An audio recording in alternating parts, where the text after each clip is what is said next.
Hey, all, Scott Horton here to tell you about this great new ebook by longtime Future Freedom author Scott McPherson, Freedom and Security, the Second Amendment and the Right to Keep and Bear Arms. This is the definitive principled case in favor of gun rights and against gun control. America is exceptional. Here the people come first, and we refuse to allow the state a monopoly on firearms. Our liberty depends on it. Get Scott McPherson's Freedom and Security, the Second Amendment and the Right to Keep and Bear Arms on Kindle at Amazon.com today. All right, y'all, welcome back to the show. Now, our first guest on the show today is Ramzy Baroud, editor of Palestine Chronicle, and we run his articles regularly at antiwar.com as well. Welcome back to the show, Ramzy. How are you doing? I'm doing well, Scott. Thanks for having me. Very happy to have you back on the show here. And a very important article I think you've written here, Why BDS Cannot Lose. And I wonder if you mean must not lose or really it cannot lose, and maybe both. What is BDS and what's so important here? Well, first, it's both, indeed. It can't and it must not. BDS is the Boycott, Sanctions and Divestment movement, which is the Palestinian equivalent of the South African boycott movement that started sometimes in the 50s and 60s and took off in the 80s and until Nelson Mandela was released from prison and apartheid in South Africa was crushed. For the sake of clarification, it's important to note that equality is yet to be fully achieved in South Africa. It's going to be a long journey for them. But the political system that has institutionalized apartheid has indeed ended, and there is a platform, an opportunity for South Africa to put itself back together after hundreds of years of colonialism and about 50 years or so of apartheid. The Palestinians are being for something similar to that model. What they are experiencing under the Israeli occupation in the West Bank, Gaza, and East Jerusalem, and within Israel itself, is indeed a system of apartheid, as described by former President Jimmy Carter and by many South African luminaries, including Desmond Tutu and Nelson Mandela himself. Before he passed away. That's what the Palestinians are working towards, and that's what the BDS movement is all about. The reason of why it can't lose, because it's perhaps the only globally unifying platform that brought Palestinians and their supporters, including many, many Jewish activists and progressive organizations all around the world, to make this happen. It can't lose because it's nonviolent, civil society-centered platform that aims to end the injustice that is taking place in Palestine today. All right, now, I was just mentioning Grant F. Smith and the Institute for Research Middle Eastern Policy and the conference that they're putting on today in Washington, D.C. about Israel's influence. Well, Grant, he broke the story on the show the other day, so I think it's okay. He's going to talk about it in his talk later today on that live stream at the National Press Club. But he did talk about this on the show the other day. He did some Google consumer surveys. It's not exactly the same as the telephone survey, but they do try to make it random. It's not purely self-selected internet like, a poll on the website of everybody's favorite MSNBC host or Fox host or something like that. It is, basically randomly selected focus groups are asked these questions and this kind of thing. And anyway, the point is they did the test in Mexico, in Canada, in the United Kingdom, and in the United States. And only in the United States do more people believe that the Palestinians occupy Israeli land rather than the other way around. In every other country, and the numbers are still disappointing all the way around. But in America, it's 39.8% understand that Israelis occupy Palestinian land, compared to 49.2% that Palestinians occupy Israeli land. I think that's why you get so much confusion and dissonance on this issue, is because Americans really have never been exposed to truth that would contradict their basic understanding that the Palestinians are forever threatening the Israelis with terrorism if they won't give up some of their land. Some of the Israelis' land to them. And people think, well, that's like trying to appease the Nazis, giving them a little land. They're just going to want some more or something. They just have the entire story turned completely around, Ramzy. They don't understand.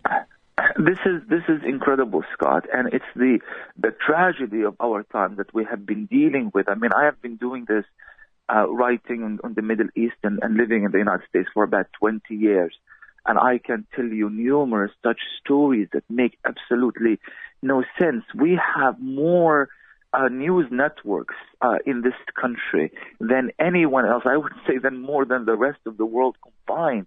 We are streaming news about Palestine, Israel around the clock in every channel. Yet the more we do, the less people understand. This is not just regarding the case of Palestine, Israel, but even there was a study that was conducted before and after the Gulf War in the early 90s, and they discovered that more Americans knew less about the Middle East because of the coverage than they actually knew before the coverage. There is something very, very sad and tragic and surreal about all of this. And that's what makes dialogue extremely difficult. It's like someone is out there trying to sideline the American people, trying to make them not just a very irrelevant player in all of this, but rather to fool them, to hoodwink them into actually siding with the wrong party here. We're not trying to, we are not trying to inspire people to hate. We're not trying to tell people, side with me. It's not a football match. It's not a sports event. It's a very basic issue of human rights and justice. Right. You have a group of people who have been occupied for the last 68 years. Progressive occupation that has controlled the lives of millions of Palestinians. The vast majority of our people are refugees living all over the world, in Syria, in Lebanon, in Iraq, all over the place, and in numerous refugee camps within the region and within Palestine itself. We want to end this. We want to live as equals in our own homeland and share the land. We are not asking for any ethnic cleansing. We're not asking for genocide. We don't want another Holocaust. All of this nonsense, comparing us to the Nazis and our leaders to Hitler, and all of this is just playing on this emotional card that has been promoted by the American media for so many years. And it needs to stop. We have no army, we have no air force, we have no navy. We're a group of people who are struggling in various means, in Gaza, in the West Bank, and elsewhere. And we need to bring this tragedy to an end. And this is why it's essential for the American people to understand. This is not a matter of choice. Americans are being hoodwinked for a very specific reason. Their money are being used in order for them to supply the Israeli army with weapons, in order for them to sustain the illegal settlements project on Palestinian lands in the West Bank and in Jerusalem, in order for them to ensure that the Israeli army and government's policies are being sustained.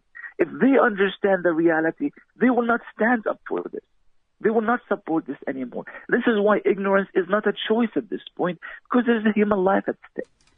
Yeah, absolutely. And, I want to point out, too, as long as we're talking about polls, there was one, I believe it was a Gallup poll that they talked about at Mondo Weiss blog a couple of weeks ago, where super majorities of U.S. Jewish students agree with your position entirely, which just goes to show they are interested in simple human rights, simple fairness, and they are interested enough in the subject to know a little bit about it.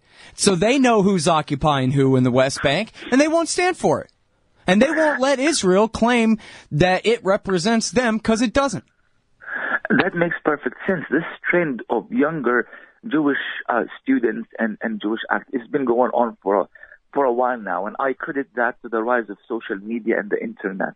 The whole idea that I can fabricate a narrative, a fictional narrative, and push it and sustain it and promote it throughout the years and get away with it is no longer applicable at this point. Yeah, that's right. Those days are over. All right, now I'm sorry. Let me stop you right there. We'll be right back on the other side of this break. More from Ramzy Youssef from PalestineChronicle.com, and you can, of course, follow him and read his articles at antiwar.com as well. The latest is Why BDS Cannot Lose. Hey, Scott Horton here to tell you about this great new book by Michael Swanson, The War State. In The War State, Swanson examines how Presidents Truman, Eisenhower, and Kennedy both expanded and fought to limit the rise of the new national security state after World War II. If this nation is ever to live up to its creed of liberty and prosperity for everyone, we are going to have to abolish the empire.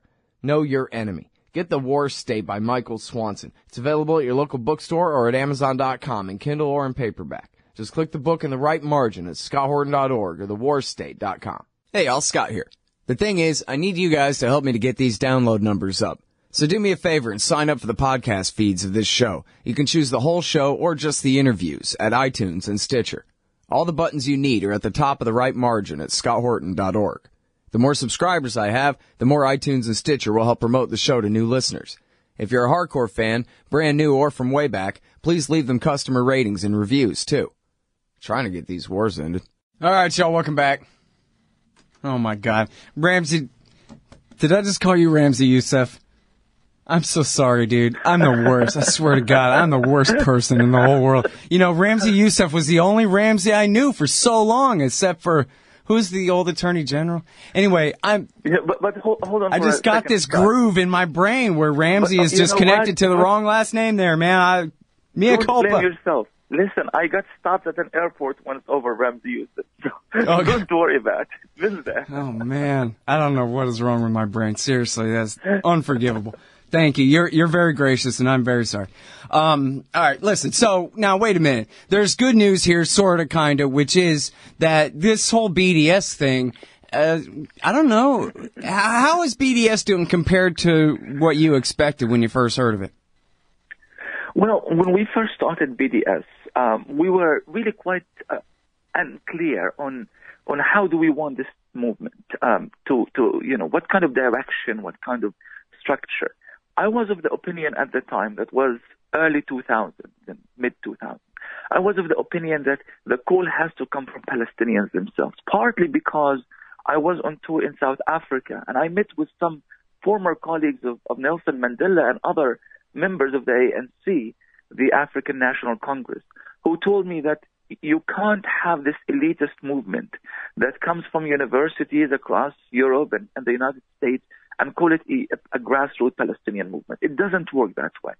So basically the call indeed came in 2005 when hundreds of Palestinian civil society organizations issued a statement after following a conference calling for boycott. And we used that as the first step to garner international support. With time, it morphed into this kind of decentralized movement, kind of loose networks all over the world. That does not speak on behalf of an organization. We don't have a central command, if you will. We don't have just a group of individuals who are controlling the thoughts and the ideas. When I went to Barcelona last month, for example, the BDS activists there, yes, they are part of the spirit of the movement, but they are focusing on local issues. They are targeting local players. Everybody is playing the game based on his own local factors and needs and priorities. And this is why it's succeeding. Because in the old days, whenever you had a movement like this, it would be targeted, sometimes Israel. I mean, many of our leaders were killed in Cyprus and Greece and whatever in the 70s, but, you can't criminalize a civil rights movement. You can't criminalize thousands of organizations around the world. There's nobody to target. This is why it's an extremely difficult problem for Israel, because there is really, no matter what you do, you can't possibly silence such a growing number of people speaking so many different languages all over the world. To give you an example, I'm going on a speaking tour in New Zealand and Australia to speak about BDS next week. Going with me is my partner Ali Abunama. Ali was denied visa to Australia, and then universities start pulling the invitation for him to come and speak. But all that it took is for us to start petitions on change.org and other platforms, and thousands of people came to his support, and every single decision has been reversed. So this is kind of really the power of the masses, if you will. And it's working really well for us. And I really don't see any reversal in the successes of BDS at this point. Mm-hmm. All right, now, there was just news last week, I guess, of a pretty major international security company that withdrew from their, I guess, deals with the West Bank or Israel entirely. Can you elaborate on that one for us? Yeah. Indeed, from the West Bank and Israel, because this is G for us. It's the largest. And Israel entirely, not just in the West Bank. That's right, because their performance, I mean, what they are doing in Israeli prisons, they are providing the kind of, so-called security that is targeting Palestinian prisoners. Because thousands of you have about 9,000 Palestinian prisoners in Israel right now. Out of them, about 800 held without charges, without due process. And hundreds of them are women and children.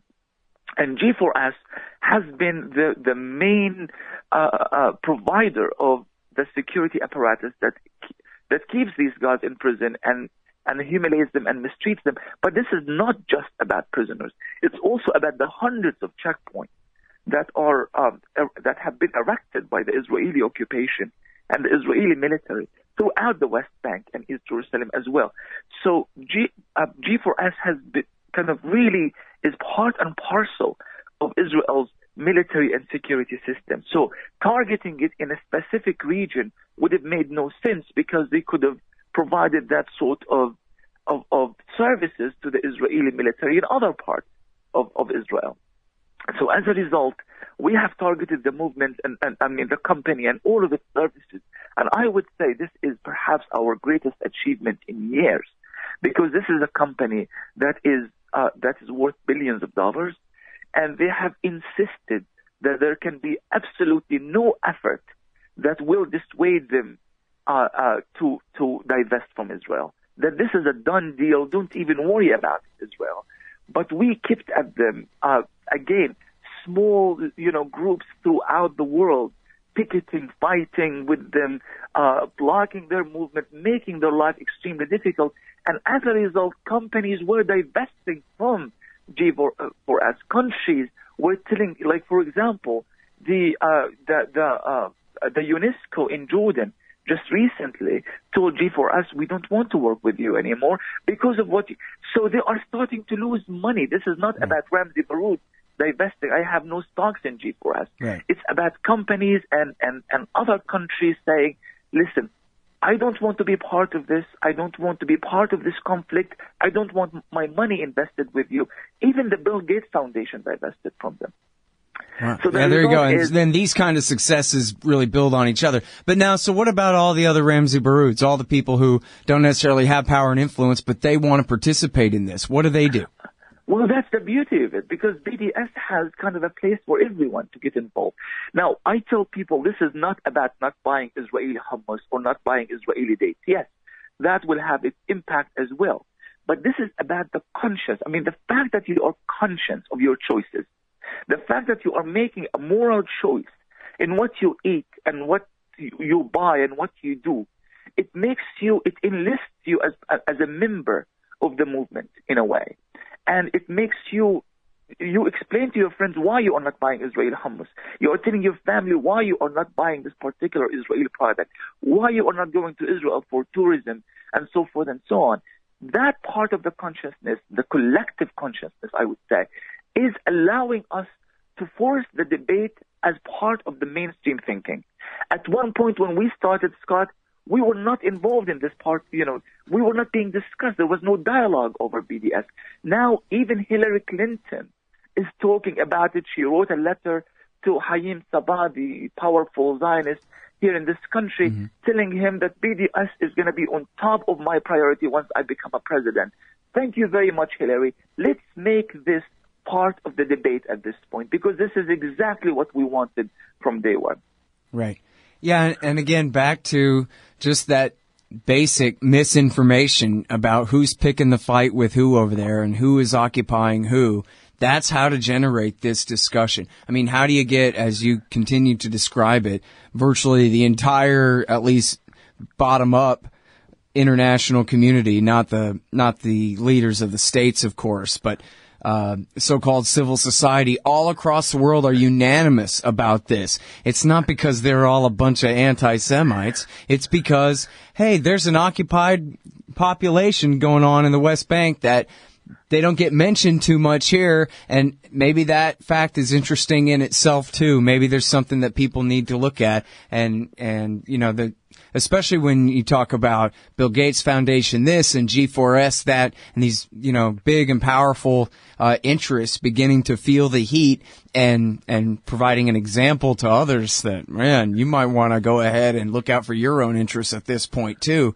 It's a great way to start changing the narrative to get a little bit more reality involved in the discussion here in the U.S. And then, I don't really know for sure, honestly, Ramzy, but I believe that if the American people, if Wolf Blitzer ever had to show them a map and go, okay, here's 48 borders, and here's 67 borders, and here's the occupation now, and here's this, that, and the other thing, and just explain the basic, just the simple bird's eye view of the situation to the American people, I think you would see opinions change overnight by tens of percentage points as to, Americans' views towards supporting the Israelis the way we do. Absolutely, I agree with you, Scott. But there is an important reminder here that the boycott movement against the apartheid regime in South Africa started outside South Africa itself in Britain in the 70s. And it really did not take off until the mid-80s. The Americans were the last to enlist. Ronald Reagan used to refer to Nelson Mandela as a terrorist. Not until 2008, that's like 16, 17 years after Mandela was released, was his name removed from the terrorist watch list that was confirmed by the Congress. I mean, believe it or not, he was not disqualified from that list until like 3-4 years before he actually passed away. Right. I'm sorry, Ramzy. I'm sorry. I just realized how far over time I am. I gotta go and get Patrick Coburn on the phone here. No worries at all. Thank you so much again for coming back on the show. I really do appreciate this. Thank you, Scott. All right, y'all. You take care. That is the great Ramzy Baroud.